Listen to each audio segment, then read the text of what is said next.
Kemudian model model semi intensif, di mana dilakukan secara menggembalakan sapi secara terkendali di lahan perkebunan kelapa sawit. Dari pagi biasanya pukul 7 sampai dengan sore hari pukul 5 dan malam hari dikandangkan.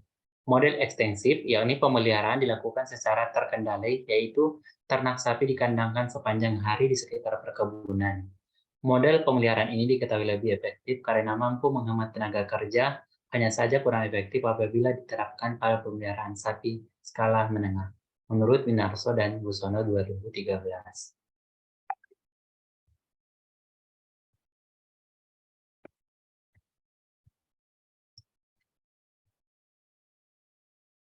Nah, tujuan dari PPRK Media adalah menganalisis usaha tani dari ketiga model pemeliharaan yang saya sebutkan tadi, dari data penerimaan, biaya, dan pendapatan usaha tani.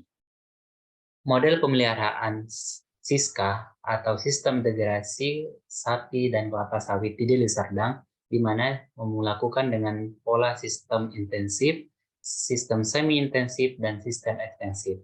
Di mana sistem intensif yaitu pemeliharaan sistem dilakukan dengan cara mengandangkan sapi secara menerus pada baik di lahan maupun di luar perkebunan kelapa sawit. Ini dijumpai di Kecamatan Hamparan Perak dan Pagar Berbau. Sedangkan sistem semi-intensif, yakni pemeliharaan dilakukan dengan cara mengembalakan sapi dari pagi sampai sore di sekitar lahan perkebunan kelapa sawit. Selanjutnya malam hari dikandangkan dan diberitakan sekaligus penambahan konsentrat. Hal ini dijumpai di Kecamatan Hamparan Perak, Galang, Bangpurba, dan Tanjung Morawa. Sistem ekstensif, di mana pemeliharaan sistem ekstensif yakni sapi dilepaskan pada lahan perkebunan sepanjang hari. Untuk keamanan ternak, perlu dikontrol lokasi sapi supaya terhindar dari kecelakaan dan kehilangan. Model ini dijumpai di Kecamatan Pagar Merbau dan Tanjung Morawa. Hasil dan pembahasan, di mana pada umumnya para peternak melakukan integrasi sapi sawit di Deli Serdang dengan latar belakang yakni lokasi rumah dekat dengan areal perkebunan kelapa sawit. Tidak perlu menyediakan rumput sebagai pakan, dan pelaksanaannya lebih santai dan tidak banyak membutuhkan tenaga dan hemat dalam penyediaan pakan ternak. Kebanyakan jenis pemeliharaan yang ada di Kabupaten Deli Serdang yaitu pembiakan. Untuk jenis sapi, memperbaiki faktor ketersediaan pakan, ketahanan fisik, ketahanan penyakit, kemudahan perawatan, pertumbuhan, dan kemudahan bibit. Jenis sapi yang paling banyak dipelihara yaitu sapi lokal, jenis peranakan ongol atau PO, dengan bobot awal 70 kg dan dipelihara kurang lebih selama 18 bulan. Nah, penerapan model integrasi, sistem integrasi sapi dan kelapa sawit, seperti yang saya sebutkan tadi bahwa ada di 5 kecamatan dengan model integrasi ekstensif, semi-intensif, dan intensif, seperti tabel menurut sumber Mayasari 2022. Dalam penerapan model integrasi ternak sapi dan sawit ini akan dilanjutkan oleh rekan saya yang bernama Garut. Kepada Garut, saya persilahkan. Iya, terima kasih Bang Makbul. Akan dilanjutkan oleh saya sendiri, Ruth Krisdayanti.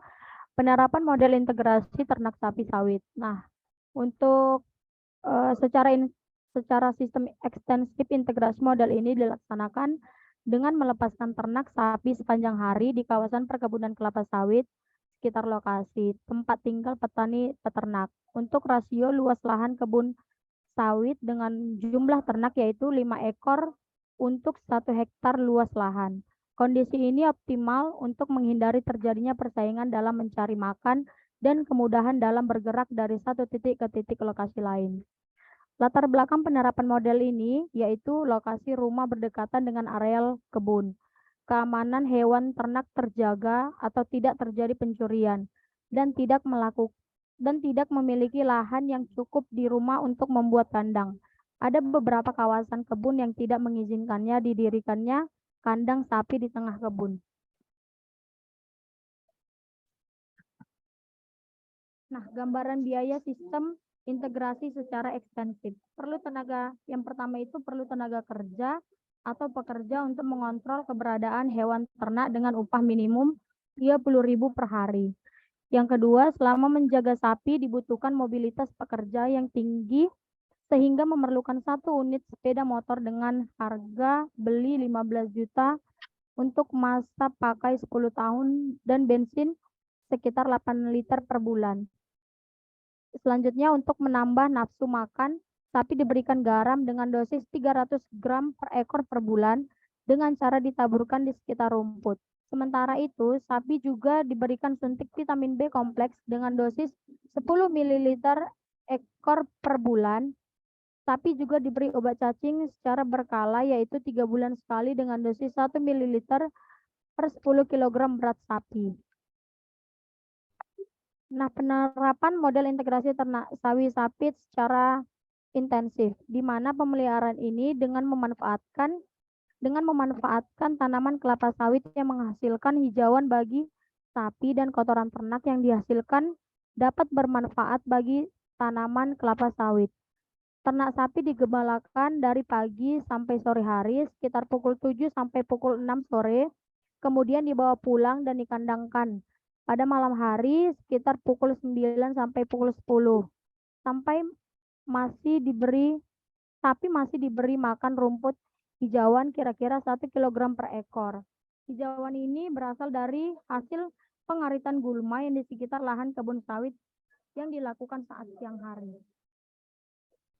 Gambaran biaya sistem integrasi secara intensif. Yang pertama, kandang semi permanen dengan seng atap. 1 ekor sapi memerlukan kandang seluas 6 meter kuadrat. Untuk umur pakai kandang diperkirakan 15 tahun. Yang kedua, sarana kandang seperti angkung sebagai alat angkut rumput, skop, sapu lidi, garu, dan sikat untuk keperluan kebersihan kandang. Listrik juga diperlukan untuk menerangi kandang saat malam hari. Selama 1 bulan dikenai listrik sebesar 50.000. Selanjutnya, 1 orang tenaga kerja yang bertugas sapi dari rumah ke kebun setiap pagi. Siang hari mencari rumput di sekitaran kebun dan sore hari membawa pulang rumput ke rumah. Untuk seluruh tugas ini diperkirakan upah tenaga kerja sebesar 80.000 per hari.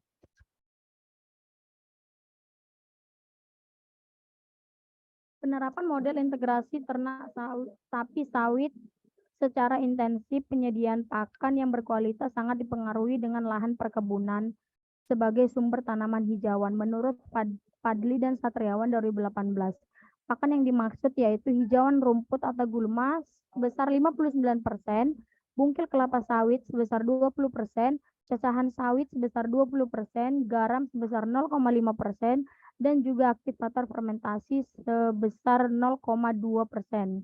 Dosis pemberian pakan yaitu 10% dari bobot badan sapi, kira 0,7% dengan bobot awal sapi 70 kg. Untuk melaksanakan kegiatan ini diperlukan lebih banyak tenaga kerja dibandingkan model-model sebelumnya.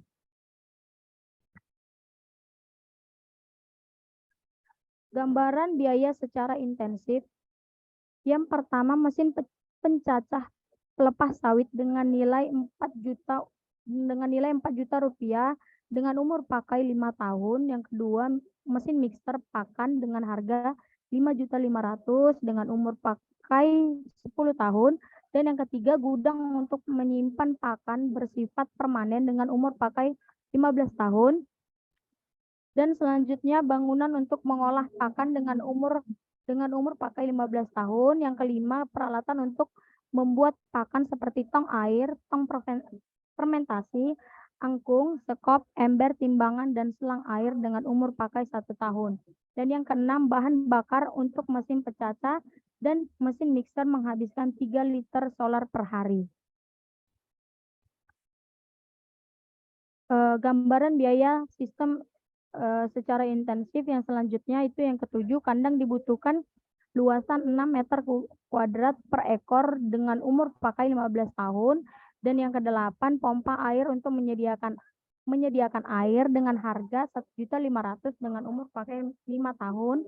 Dan yang 9, instalasi air dan tower dengan harga 8 juta, dengan umur pakai 15 tahun, dan yang ke-10 listrik per bulan dikenai biaya sebesar 150.000. Untuk pertambahan bobot badan harian dilanjutkan oleh rekan saya, Pak Khairul. Baik, terima kasih. Terima kasih Pak Makbul dan Bu Ruth atas kesempatannya. Izinkan saya, Khairul, Bu, akan melanjutkan PPT ini, yaitu terkait dengan pertambahan bobot badan harian. Seperti yang disampaikan oleh Pak Makbul tadi, bahwasanya yang kita amati di sini adalah pola pemeliharaan di 3 pola, yaitu ekstensif, semi-intensif, dan intensif. Nah, jadi ketika diamati di jurnal yang kita kumpulkan ini, ternyata pola pertumbuhan bobot badan harian pada pola pemeliharaan ekstensif dan semi-intensif itu hampir sama, Bu. Penambahan berat badan hariannya sapi untuk model ekstensif dan semi-intensif memiliki persamaan, yaitu sebesar 0,25 kilo per ekor per hari. Jika dibandingkan dengan PBBH sapi dengan perlakuan pemberian pakan diperoleh sebesar 0,28 kilo per ekor per hari menurut VINA 2019, dan ada lagi penelitian yang lain, jurnal lain, yaitu di angka 0,45 kilo per ekor per hari menurut Bamualim et al. 2015. Nah, yang kedua, pola pembelian secara intensif, sedangkan model intensif terjadi kenaikan PBBH sebesar 0,35 kilo per ekor per hari. Hal ini dikarenakan memang secara logikanya sapi diberikan konsentrat pada saat malam hari. Next. Untuk mengukur suatu keberhasilan usaha, kita perlu menghitung net present value-nya, NPV-nya. Itu merupakan penilaian keuangan suatu usaha setelah dikurangi oleh biaya lainnya, sehingga nilai pertambahan atau kekurangan yang ada dapat dijadikan suatu acuan untuk menilai layak atau tidaknya usaha tersebut. Jadi di paper ini kami ingin menampilkan bagaimana model integrasi itu apakah secara ekstensif, semi-intensif, dan intensif itu layak dilakukan di deli serdang. Yang pertama kita bahas mengenai ekstensif, yaitu jumlah sapi yang dipelihara itu ada 50 ekor dengan PBBH-nya 0,25 kilo per hari dengan biaya tetap yang seperti yang dipaparkan oleh Bu Ruth tadi itu di angka Rp13.583.333 dan ada biaya tidak tetapnya di angka Rp160.966.250 dengan penjualan dengan pendapatan yaitu sekitar angka Rp409.500.000 sehingga diperolehlah pendapatan atau penerimaan di angka Rp234.950.417. Artinya secara nilai NPV-nya itu adalah di angka 170, 179, 105, B/C-nya 1,97 dan internal rate of return-nya itu di 63,5% untuk yang ekstensif. Untuk yang model semi intensif dengan jumlah sapi yang lebih sedikit yaitu 30 ekor dengan PBBH-nya 0,25 kilo per hari, biaya tetapnya Rp19.200.000, biaya tidak tetapnya Rp130.311.750, pendapatannya dengan 30 ekor itu adalah Rp245.700.000 dengan penerimaan sekitar Rp96.188.250. Secara hitungan NPV-nya, B/C-nya dan IRR-nya ini masih masuk juga, yaitu di angka NPV-nya di angka Rp63.181.515, B/C-nya 1,45 dan IRR-nya 44%. Yang berikutnya di model intensif yaitu dengan pemeliharaan 50 ekor, PBBH-nya 0,35 kilo per hari dengan biaya tetap yang lebih tinggi ya, Rp31.972.500 dengan biaya tidak tetap yang juga sangat tinggi, Rp372.116.011. Pendapatannya bisa mencapai Rp517.300.000, penerimaannya Rp113.211.489. Kalau dihitung NPV dan B/C dan IRR-nya, NPV-nya di angka Rp53.618.140, B/C-nya 1,15 dan IRR-nya 26,5%. Artinya kesimpulan di sini masih masuk ke dalam layak. Lanjut. Nah, B/C ratio apa itu? Adalah salah satu kriteria untuk mengetahui tingkat keuntungan suatu usaha, yaitu menguntungkan atau tidak menguntungkan atau merugi bagi peternak. Yang berikutnya model ekstensif memberikan nilai B per C sebesar 1,97 yang tadi saya sampaikan tadi. Artinya setiap Rp1 biaya yang dikeluarkan dari usaha ini akan memberikan keuntungan sebesar Rp1,97 ya. Jadi B per C yang baik itu adalah lebih besar dari angka 1. Penelitian lain menunjukkan B per C dari usaha tani perkebunan kelapa sawit dan ternak sapi sebesar 1,57 menurut Siswati dan Rizal tahun 2017. Ini sumbernya Mayasari 2022. Next. Untuk internal rate of return atau IRR digunakan untuk mengevaluasi kemampuan suatu usaha mengembalikan bunga pinjaman dari suatu bank yang memodali usaha tersebut. Untuk IRR model ekstensif menunjukkan nilai terbesar yaitu 63,5%. Persentase ini lebih besar dari tingkat suku bunga pinjaman yaitu 12%. Hal ini menunjukkan usaha layak untuk dijalankan. Jadi IRR 63,5% menunjukkan bahwa usaha ini mampu mengembalikan pinjaman tanpa keuntungan atau berada pada titik keseimbangan bila menggunakan pinjaman dengan bunga 63,5%. Artinya usaha ini sangat layak ketika bunga pinjaman itu 12% ataupun mendekati di angka 60% masih layak. Lanjut. Nah, hasil penelitian lainnya, kita juga melihat hasil penelitian lain, yaitu kajian Pusat Penelitian dan Pengembangan Puslitbang Peternakan Kementerian Pertanian untuk program integrasi sapi sawit sangat potensial karena di bawah kawasan perkebunan memiliki banyak sumber pakan ternak yang baik bagi sapi. Menurut hasil kajian terdapat 3 model integrasi sapi sawit yang dapat dikembangkan di Kalimantan Timur, termasuk di Kalimantan Utara. Di antaranya model ekstensif atau ternak sapi yang dilepaskan di kawasan perkebunan kelapa sawit. Namun, syaratnya tanaman kelapa sawit minimal sudah berusia 7 tahun. Apabila masih 2 atau 3 tahun, belum bisa dilakukan pola ekstensif. Adanya sistem rotasi atau dipindahkan ke lokasi kandang lain dengan luasan yang maka tidak akan mengganggu pertumbuhan tanaman sawit. Terlebih, kotoran sapi dapat dijadikan pupuk organik. Lanjut. Nah, ini ada kelayakan sistem integrasi sapi dengan perkebunan kelapa sawit di Provinsi Sumatera Selatan. Itu menurut Yamin 2010. Penelitian pengembangan Siska di Sumsel adalah mengkaji model-model kelayakan usaha pembibitan dan penggunaan sapi, terutama di tingkat petani plasma. Metode analisis yang digunakan adalah deskriptif analisis, khusus untuk aspek keuangan, menggunakan pendekatan indikator kelayakan usaha seperti B per C, benefit cost ratio, net present value atau NPV, dan internal rate of return IRR. Hasil penelitian ini menunjukkan bahwa kelayakan usaha NPV RP dalam juta, penggemukan 28,3, pembibitan 112,2, dan kombinasi 37,7. B per C penggemukan 1,35, pembibitan 2,30, dan kombinasi 1,50. IRR-nya dalam persen penggemukan 20%, pembibitan 32%, dan kombinasi ada di 16%. Lanjut. Baik, dari paparan kami tadi dari awal, kita dapat menarik satu kesimpulan dalam paper ini ada semua model integrasi sapi dengan kelapa sawit di Kabupaten Deli Serdang layak dilaksanakan karena NPV semua model melebihi dari 0. B per C ratio-nya semua model lebih dari 1. IRR semua model lebih tinggi dari bunga bank yang ada saat ini. Tetapi dari angka yang ditunjukkan tadi adalah pola ekstensif lebih menguntungkan daripada semi intensif dan intensif. Lanjut. Selanjutnya kami dari makalah ini kami bisa menyarankan dari kelompok kami bertukar pikiran. Yang pertama, program Siska sebaiknya mendapat dukungan dari Pemda setempat dan pengusaha perkebunan kelapa sawit. Karena memang di pelaksanaan di lapangannya sangat sulit ya, karena memang pengusaha perkebunan sawit kurang welcome terhadap program ini.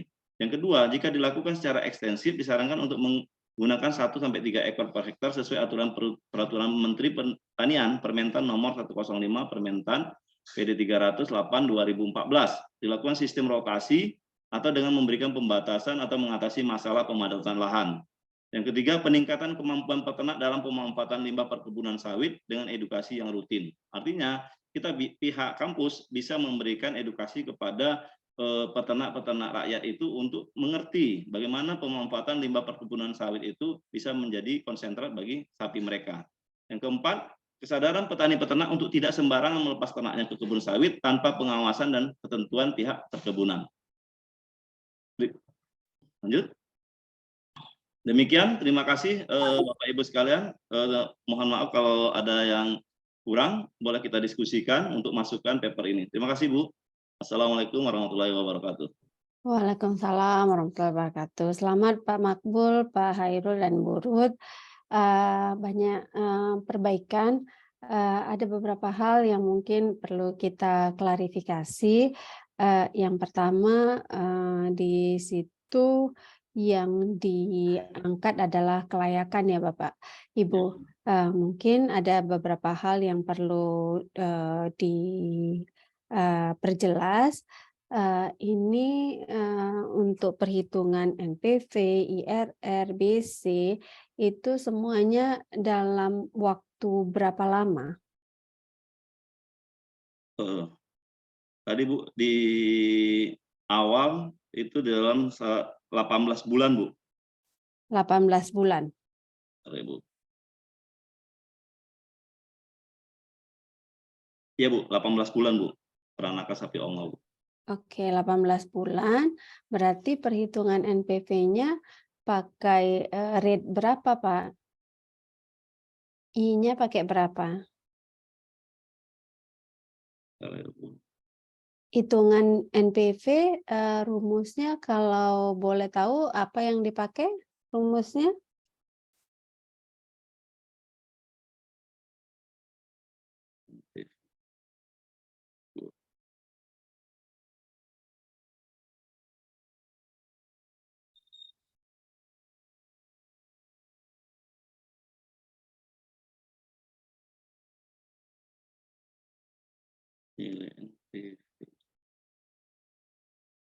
Oke, jadi nanti mungkin bisa dicek.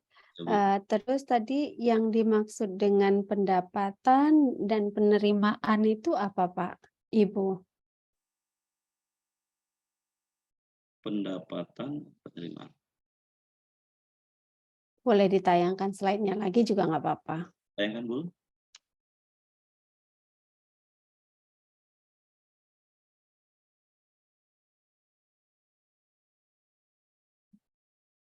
Di slide soalnya Bu. Di hitungan tadi ya Bu ya. Iya, sebenarnya karena ini kan dari penelitian-penelitian terdahulu. Ya. Jadi tapi ada beberapa yang pemahamannya itu mesti pas.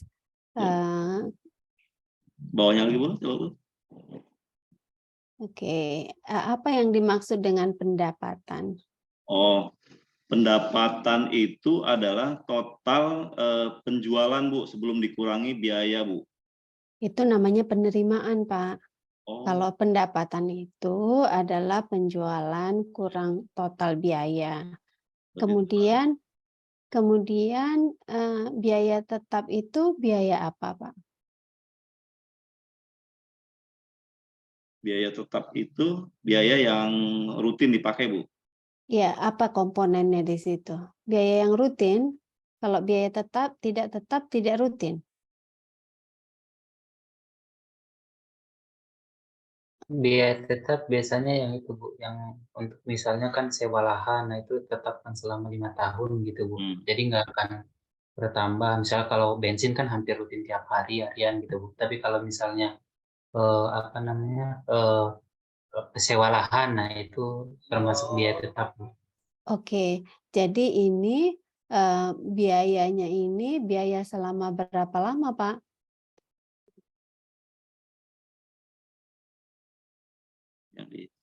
Ini Oke, kalau nanti Selama lagi pemeliharaan 18 bulan, Bu.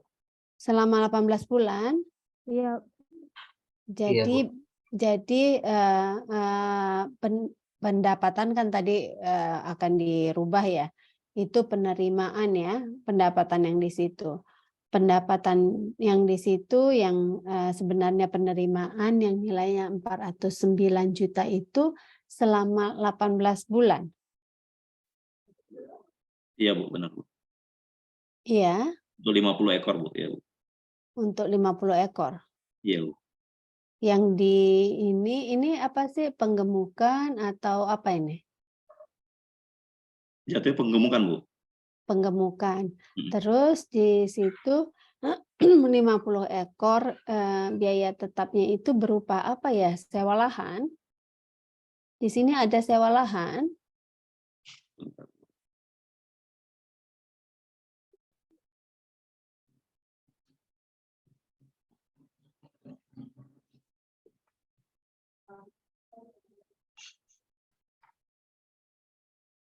Oke, nanti dicek aja. Jadi biaya pembelian sapinya itu masuk di mana? Yang 50 ekor. Di Ini awal penggemukan kan? biaya tetap Bu, iya Bu. Iya, mana itu? Coba lihat biaya tetapnya 13 yang tadi Mas, yang tadi. Yang tadi aja Bu, angka tabel tadi Bu. Sorry Bu. Itu 13 juta kan ya? Jadi Ya, pembelian 1 ekornya itu berapa juta? Oh, iya. Nah, jadi hal-hal yang semacam itu yang karena terus untuk perhitungan IRR mungkin karena memang bukan latar belakang Bapak Ibu, jadi IRR yang dimaksud itu apa? Kayak mana nyarinya? Terus makanya ada keluar BC dan seterusnya. Jadi itu detail-detailnya. Jadi mungkin perlu dilihat lagi paper-papernya dan nanti boleh dilampirkan kalau mau datanya untuk yang akan dikumpulkan nanti ininya untuk tugasnya di luar dari angka-angka detail itu karena memang bukan bidangnya Bapak Ibu. Dari hasil kita anggaplah itu benar nanti perhitungannya.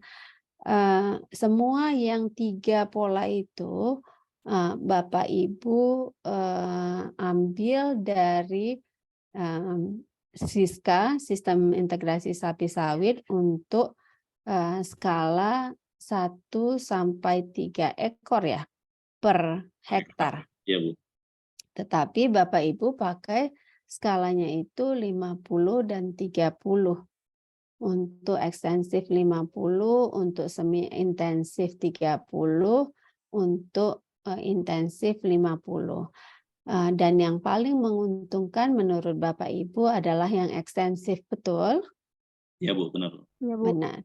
Nah, jadi kayak mana caranya yang 50 ekor ini digembalakan, kan dibiarkan nih 1 sampai 3 ekor idealnya per hektar. Kayak mana memastikan dia 1 sampai 3 ekor per hektar? Coba lihat yang ekstensif ini biaya tenaga kerjanya berapa?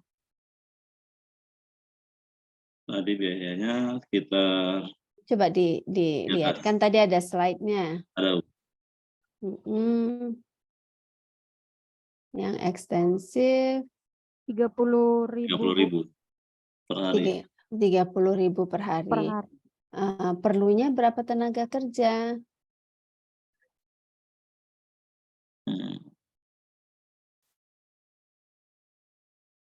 Iya Bu. Iya. Kalau 1 sampai 3 ekor per hektar, 50 ekor berarti berapa hektar itu? 50 bagi 50. 3. Sekitar 17 Bu. 17 hektar. Kayak mana caranya memastikan bahwa itu 1 sampai 3 ekor per hektar? Nah, jadi hal yang seperti itu yang mungkin bisa karena yang kemarin di awal kita bilang bahwa secara konsep sistem integrasi sapi sawit ini cukup menguntungkan, tetapi secara praktek kayak mana melaksanakannya?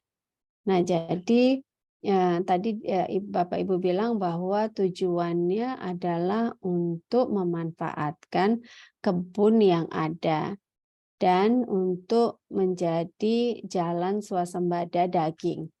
Menurut Bapak Ibu sendiri dengan pola yang kayak gini, apakah itu bisa tercapai untuk swasembada daging atau ini lebih untuk pendapatan tambahan buat peternak? Menurut Bapak Ibu, mereka akan menjualnya dengan cara yang sistematis, panen kayak tanaman itu dengan waktu yang tetap, atau dia ngejualnya pas waktu perlu aja, kayak mau ada acara, kawinan, anak sekolah, dan seterusnya. Jadi nanti kenapa? Kalau menurut kami yang ada di lapangan sekarang, Bu, masih berpola seperti yang Ibu sampaikan itu. Dia hanya tidak berfokus kepada pemenuhan protein nasional, Bu. Jadi secara dia artinya celengan, tabungan. Nah, ketika dikeluarkan pada saat misalnya anak sekolah ataupun ada hajatan pernikahan ataupun ada kegiatan, ada keinginan misalnya berangkat haji atau umroh, gitu sih Bu. Oke, nah jadi hal-hal seperti itu yang makanya kita melihat fakta-fakta, apakah memang ada perubahan yang mendasar yang menyebabkan bahwa Siska yang sekarang mau digalakkan kembali itu bisa berpotensi yang sesuai dengan tujuannya, atau memang itu lebih sesuai untuk yang selama ini dimanfaatkan masyarakat. Jadi itu memang untuk masyarakat, hanya untuk tabungan, dan masyarakat juga tidak menggunakannya untuk sumber income pengeluaran sehari-hari, tetapi untuk pengeluaran yang besar-besar pada saat tertentu. Oke, jadi nanti sudah cukup bagus, tapi memang kalau bisa ditambahkan 1 atau 2 paragraf yang terkait dengan pendapat Bapak Ibu satu kelompok ini mengenai Siska yang akan dilaksanakan pada masa-masa sekarang ini. Ya, Bu. Oke, mungkin kita nggak bisa aplaus ya karena kita di online. Silakan Bapak Terima kasih, Bu. Ibu untuk kelompok yang selanjutnya.